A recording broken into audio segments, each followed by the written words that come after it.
Salut tout le monde, j'espère que vous allez bien, très bien. C'est Nas Réaction, Action-Réaction, comme dans les films d'action.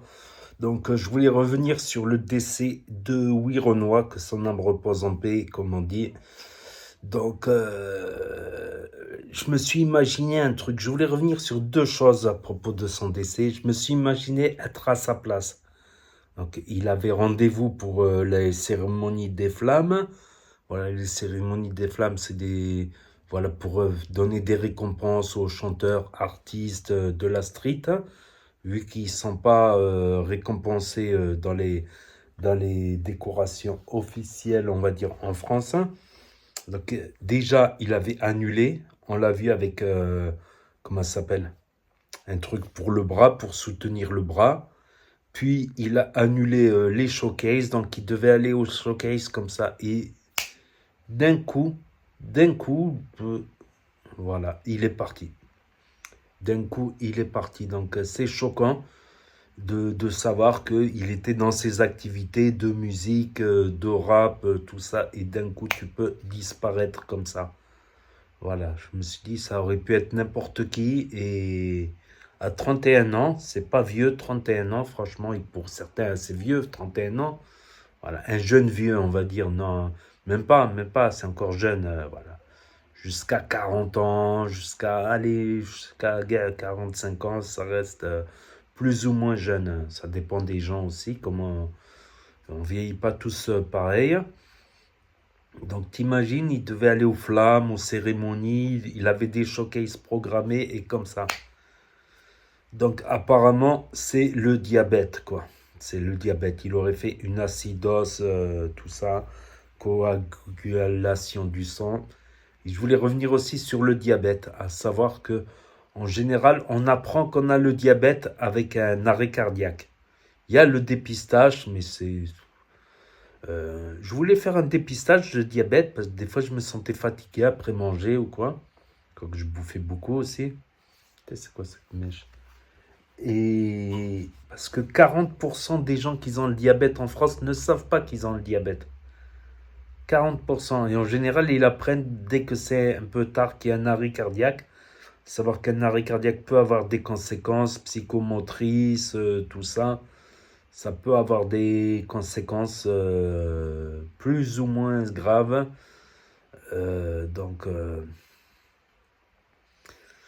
Voilà. Ça peut arriver à tout le monde. C'est ce que j'ai réalisé une fois en voyant quelqu'un mourir. C'est qu'on est tout à la fois et on n'est rien. Je pense. On peut être tout à la fois, on peut être même comme Louis Renoir célèbre, être un des meilleurs vendeurs de disques, un des meilleurs vendeurs de musique rap sur ces 2 dernières années, si c'est pas le meilleur vendeur musique rap de ces 2 dernières années, être célèbre, reconnu, et comme ça, à la fois on peut être tout et à la fois on n'est rien, et on peut repartir chez le bon Dieu. C'est pour ça que quand j'ai réalisé ça, un jour, quand j'ai vu quelqu'un disparaître, je me suis dit, finalement, on n'est rien. Donc je me suis dit, est-ce que je vais continuer à jouer avec le feu, avec mes comportements à risque? Donc j'ai arrêté de fumer, bon, je vapote. C'est 95% moins dangereux selon les études scientifiques britanniques. Voilà, il y a les études à l'appui, c'est 95%, c'est pas 0%, mais des fois, le mieux, c'est rien, mais des fois, le mieux est l'ennemi du bien. Des fois, le mieux est l'ennemi du bien. Moi, ça m'a fait réaliser des trucs. C'est qu'à la fois, on peut être tout et à la fois, on peut disparaître comme ça du jour au lendemain. C'est incroyable.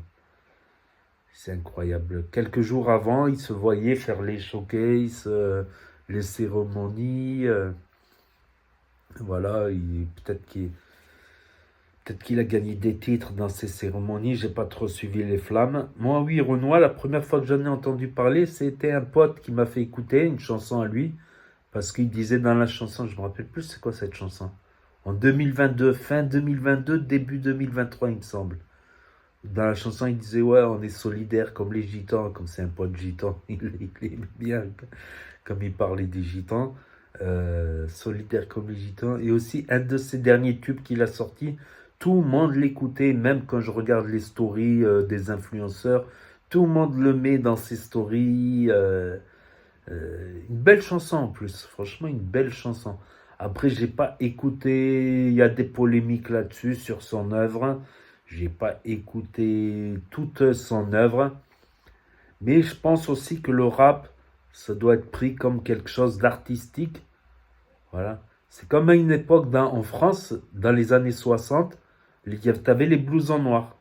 Dans les années 50, 60, les blousons noirs, les loupards, qui traînaient dans les parcs, dans les jardins publics, qui frappaient avec des chaînes de moto, qui se bagarraient, qui étaient violents, qui jouaient au flipper, qui étaient tout le temps en train de boire dans le café.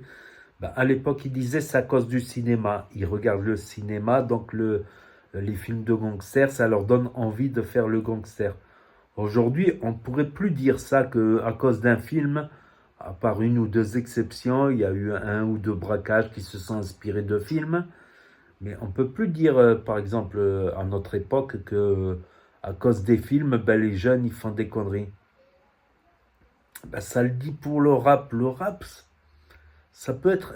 Pour moi, tu peux écouter du rap sans être influencé, mais tu as des gens, ils peuvent être matrixés, voilà, par l'ambiance street, voilà, et avec ses intentions de se rapprocher.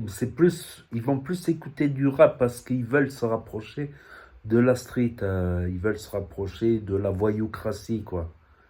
Donc, après, on peut écouter du rap, voilà, et le prendre comme un art, comme une peinture qui dépeint les quartiers, les situations dans certains quartiers, prendre ça que pour un art, une musique, un divertissement, et pas prendre ça comme influence. Mais les jeunes se matrixent et s'enfoncent un peu dans cet esprit street, dans cet esprit rebelle qui a toujours existé. Je vois que ça fait débat, ce sujet-là. L'esprit rebelle, même quand il n'y avait pas d'immigrants en France, c'était les blousons noirs, du coup, avec des chaînes de vélo, euh, avec des blousons en cuir. Au début, c'était dans des mobylettes, dans les cités aussi, et ensuite avec des grosses motos Harley Davidson en train d'écouter du rock, tout ça. Donc, c'est difficile à juger. Je pense que voilà. Je pense qu'on ne peut pas mettre toute la responsabilité sur les artistes non plus, voilà, et remettre parce que on va parler par exemple des banlieues. Avant que le rap n'existe, il y avait déjà cette ambiance-là. Il y avait déjà cette ambiance-là street. À l'époque, bah, ils écoutaient pas du rap, mais ils écoutaient, on va dire, début des années 80, années 70, les anciens des cités, tout ça. Ils avaient déjà des grosses voitures puissantes pour l'époque, les BMW, souvent BMW 325, 300. Et ils écoutaient du Bob Marley, ils écoutaient de la soul music. Voilà, de la soul, surtout de la soul, de la funk, Bob Marley, pourtant qui parlait pas de... Et pourtant, il y avait déjà de la délinquance. C'était plus les ventes de résine de cannabis ou les cambriolages. C'était plutôt soit les cambriolages, soit les vols, soit les petits deals, quoi. À une petite échelle, il n'y avait pas autant de consommateurs qu'aujourd'hui. Aujourd'hui, c'est devenu... on voit devant certains bâtiments, dans certaines cités, à certaines heures de pointe, ça fait la queue carrément. Il y a les clients, ils font la queue devant l'entrée d'un bâtiment pour acheter leur consommation carrément. Il y a beaucoup plus de consommateurs aujourd'hui. Donc le rap, la question du rap aujourd'hui, qui a fait la poule de l'œuf ou l'œuf de la poule? Je trouve que c'est une question intéressante, hein. Dites-moi ce que vous en pensez. Je pense que c'est plutôt l'œuf qui a fait la poule ou voilà, vous m'avez compris.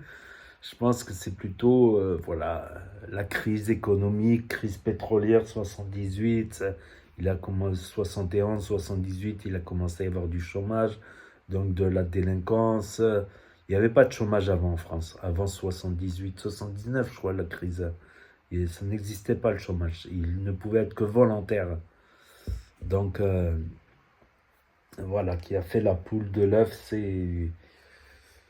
Donc, je pense toujours que c'est le bon Dieu qui jugera, quoi. Et comme on dit en islam, que Dieu lui pardonne ses péchés. Voilà, voilà. Mais je pense qu'on peut faire du rap, voilà, du rap type peinture, quoi. Du rap dépeindre la réalité sans... Voilà, avec un peu de morale aussi à la fin de l'histoire, peut-être. Voilà, parce que moralité de l'histoire, comme moi j'ai vécu, j'ai été un peu influencé par les amis, la street, bah, ça n'a fait que de me faire perdre du temps. Voilà, ça n'a fait que de me faire perdre des années à zoner, à squatter, à zoner, à voilà, rien foutre, voilà. Donc, voilà, n'hésitez pas à me dire ce que vous en pensez dans les commentaires, à mettre un pouce bleu, à vous abonner, à cliquer sur la cloche. Et je vous dis à très bientôt, les amis, les potos, pour de nouvelles vidéos. Tchuss et à plus. Et là va s'afficher d'autres propositions de vidéos.